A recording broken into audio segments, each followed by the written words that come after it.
Hello friends, ఈరోజు అయితే Sunday అనేసి చికెన్ షాప్కి వెళ్ళి అయితే పారం కోడి అయితే తీసుకొచ్చాను. పారం కోడి మన యూత్ స్టైల్ అయితే చేసి చూపిస్తా చూడండి మామ.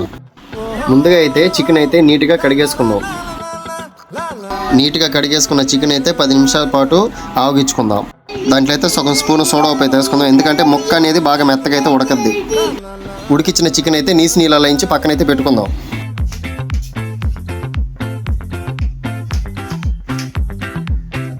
బాండ్లు పెట్టి అయితే 4 స్పూన్లు అయితే నూనె అయితే వేసుకుందాం.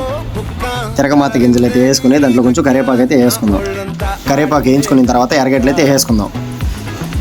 తర్వాత కట్ చేసుకున్న టమాటాలు అయితే వేసుకుందాం. కొద్దిగా సరిపోయేంత సాల్ట్ అయితే వేసుకుందాం. నూనె సపరేట్ అయిన తర్వాత అల్లం పేస్ట్ అయితే వేసుకుందాం.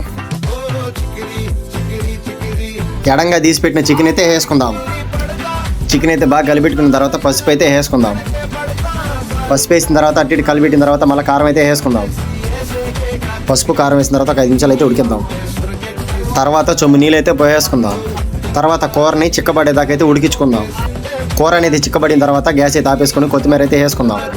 అంతే ఫ్రెండ్స్, మన యూత్ స్టైల్ కూర అయితే రెడీ అయిపోయింది. తర్వాత ఇంకేముంది, ఈరోజు సండే కదా, మీకు తెలిసిందే కదా సండే అయితే అట్టుంటుంది.